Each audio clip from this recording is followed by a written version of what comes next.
High availability देगी, fail over देगा। Load balancing तो हम बाद में कॉन्फ़िगरेशन करके अचीव कर रहे हैं। पर्पस क्या है समझो, जब तक आप कोई भी फीचर का पर्पस नहीं समझेंगे तब तक काम नहीं चलने वाला है। पर्पस समझिए कि आप कोई भी चीज जब कॉन्फ़िगर करते हो, ये क्यों कॉन्फ़िगर कर रहा हूं। We configure HSRP, we configure VRRP, we configure GLBP on our routers ताकि हमको ऑटोमेटिक गेटवे सिलेक्शन मिले, हमको हाई अवेलेबिलिटी मिले, हमको रिडंडेंसी मिले। समझ में आ रहा है? लोड बैलेंसिंग के लिए हम बाद में चीजों को कॉन्फ़िगर करते हैं, जैसे एचटीपी का भी तूने गलत बोला। पीवीएसटी अगर कॉन्फ़िगर करेंगे, हमने देखा था उस स्लाइड में जहां पर मैं ड्रॉ करके आपको बताया था कि हम पर वीलैन स्पैनिंग ट्री कॉन्फ़िगर करेंगे। पर वीलैन स्पैनिंग ट्री में मैं किसी राउटर को किसी वीलैन के लिए लेयर 3 स्विच है तो एक वीलैन के लिए इसको रूट ब्रिज बनाएंगे, कुछ आधे वीलैंस के लिए इनको रूट ब्रिज बनाएंगे। उससे भी लोड बैलेंसिंग अचीव हो रहा है। सर ने जो बोला सही था वो। हम एचएसआरपी, वीआरआरपी, जीएलबीपी लोड बैलेंसिंग के लिए नहीं कर रहे हैं, ये हाई अवेलेबिलिटी के लिए, फेल ओवर के लिए, रिडंडेंसी अचीव करने कि ये डाउन हुआ तो ये ट्रैफिक रुकना नहीं चाहिए।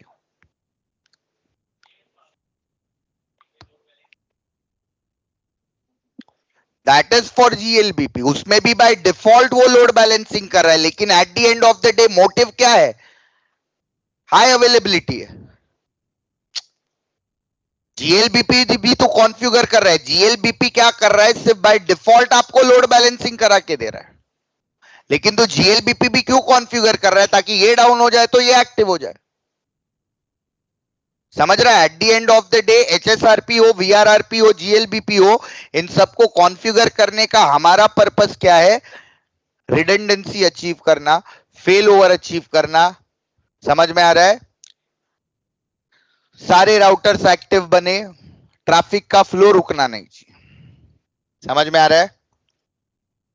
पर्पस हर फीचर जो आप कॉन्फ़िगर करते हैं या जो चलाते हैं, हर फीचर का आप पर्पस समझिए। जिस दिन पर्पस समझेगा, वो दिमाग में फिट होगा, तो कोई आपको कुछ नहीं बोल पाएगा। यस। और पीवीएसटी को लोड बैलेंसिंग के लिए यूज करने का पर्पस अलग था। क्या था कि कॉमन स्पैनिंग ट्री प्रोटोकॉल चलाऊंगा तो एक ही स्विच सारे वीलैन के लिए रूट ब्रिज, तो लोड बैलेंसिंग नहीं मिल रहा। याद आ रहा है? तुम वो स्लाइड ध्यान में रखो, कौन सा, जिधर हमने ड्रॉ करके चीजों को समझा था। वो स्लाइड तुमको अच्छे से समझ में आ गई तो सारे फीचर्स क्लियर हो जाए। तो पीवीएसटी से मैं लोड बैलेंसिंग अचीव कर सकता हूं, फिर उसके अलावा भी मैं एचएसआरपी, वीआरआरपी, जीएलबीपी कॉन्फ़िगर कर रहा हूं, तो ऑब्वियस सी बात है वो लोड बैलेंसिंग के लिए नहीं, वो गेटवे सिलेक्शन के लिए, वो फेल ओवर के लिए, हाई अवेलेबिलिटी के लिए, रिडंडेंसी के लिए। हाँ, उसके अंदर फिर मैं कॉन्फ़िगरेशन करके लोड बैलेंसिंग अचीव करा सकता हूं, बट पर्पस अलग है। समझ में आ रहा है क्या? ये पर्पसेस समझिए, पर्पसेस जिस दिन समझ में आएगा सब परफेक्ट हो जाएगा। चलिए,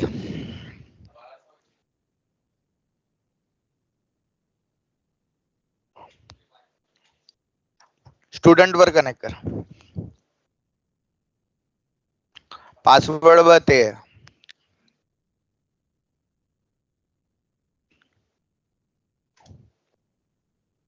टीएसआर वाला ग्रीन मध्ये।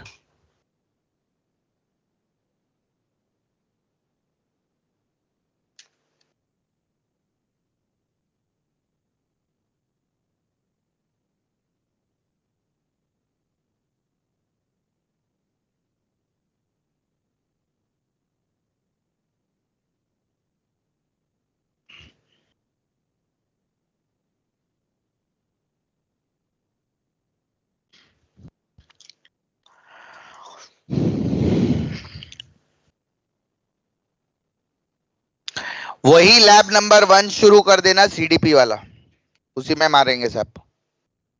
कौन सा है नेक्स्ट चीज अपना? इंटर विलान होगा शायद से।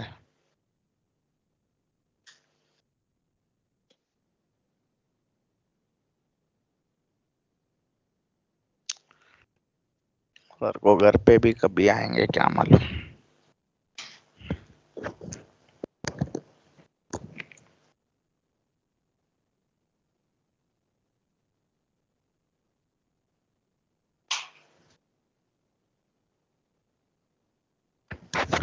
ऑनलाइन गाइस, लैब नंबर 1 का एक्सेस लेकर के पावर ऑन कर दो मशीन को, जैसे अपन हर टाइम करते हैं। झालं कनेक्ट?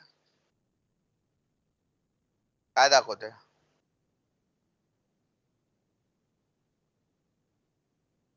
इनवैलिड पासवर्ड नाही रे, पासवर्ड तो वही है।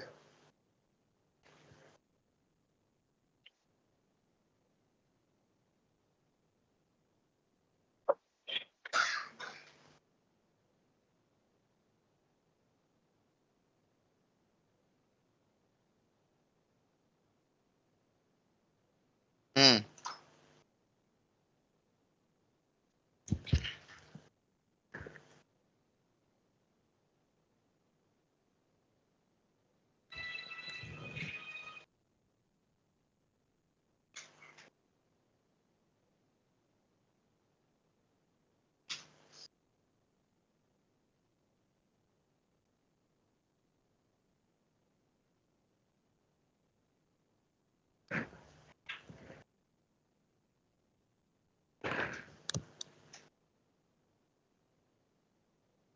क्या हुआ रे, चालू नहीं हो रहा है?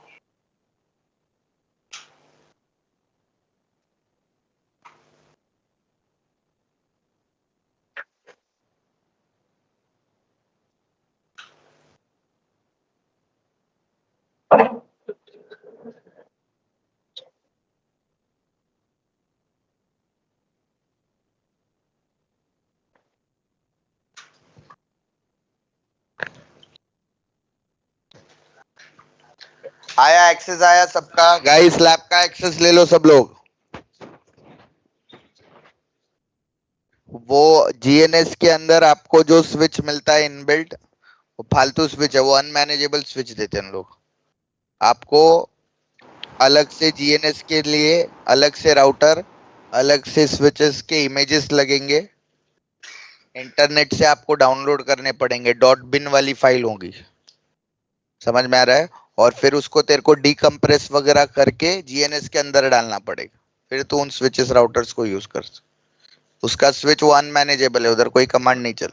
तो जीएनएस के मार्केट प्लेस में जाएगा ना, वहीं पर तेरे को स्विचेस का सारा इमेज विमेज भी मिल जाएगा। देख मैं बताता हूँ तेरे को। G3, अगर तू इसके मार्केट प्लेस में आएगा ना, दिख रहा है इधर मार्केट प्लेस, तो यहीं पर तेरे को दिख रहा है ये सब इमेजेस मिल जाएंगे, iOS L2, iOS V, IOU L3 वगैरह। तो ये डाउनलोड करके तेरे को GNS3 के अंदर डीकंप्रेस करके डालना पड़ेगा, फिर तू यूज कर। ये डीकंप्रेस करके डालना पड़ेगा, वो थोड़ा देखना पड़ेगा तेरे को कैसे करने का, बट वो मालूम है मेरे को, अंदर का स्विच नहीं चलता, यही चलाना पड़ेगा। या तो आप ईव यूज कर सकते हैं, ईव, EVNG, वो भी अच्छा है, वो भी तुमको रियल लाइफ पूरा का पूरा एक्सपीरियंस देगा। पर उसके लिए भी वही है, इमेज निकाल करके वो सब करना ही पड़ता है, सब मगजमारी। EVE-NG, ewe NG. ईव का एक बात अच्छा है कि सब डिवाइसेस चल जाएंगे, तुम कोई भी राउटर, कोई भी स्विच, एचडी वैन के हो या कोई भी किसी का भी ऑटोमेशन वाले हो, सब सब सब चल जाए। और यहाँ अलग वेंडर के आपके सिक्योरिटी है, पालो ऑल्टो का फायरवॉल, चेक पॉइंट वगैरह सब सब सब सब चल जाता है। वो एक अच्छी बात है ईव के अंदर।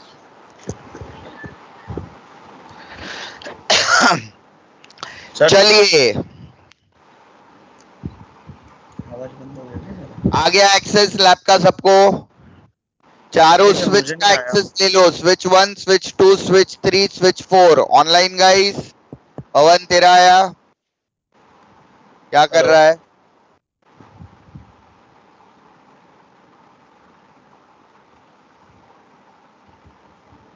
ये 500 ये ले, कोड का फोटो ले। सर मेरा लॉगिन ही नहीं हो रहा है। लॉगिन विद गूगल करना है आपको।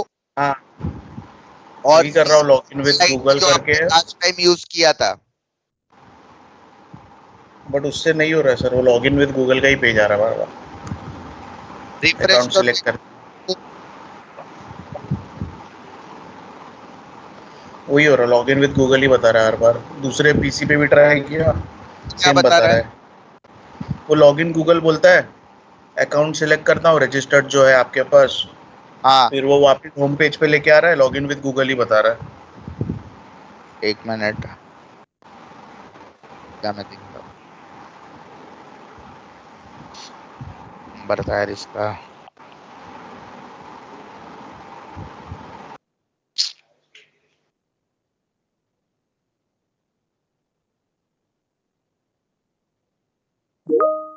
क्या, ये देख, ये वाला है।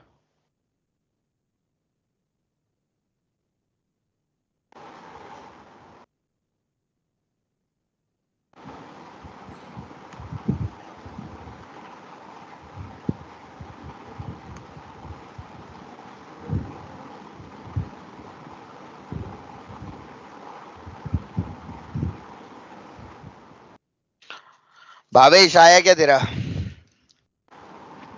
ट्राई करता हूँ सर, एक मिनट। नहीं तो एक काम करना, एक बार इनकॉग्निटो या उससे ट्राई कर के देख, ब्राउजर चेंज हाँ, करके देख एक बार। चेक करता हूँ। ये कोड है ये।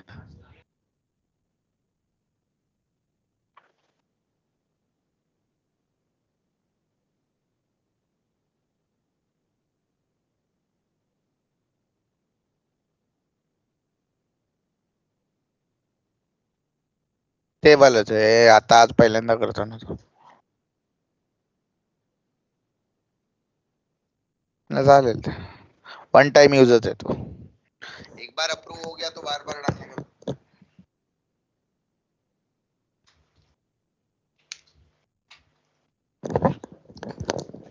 5 मिनट दे रहा हूं, चारों स्विच का एक्सेस ले लो. मेरे साथ करोगे लैब तो समझ में आएगा.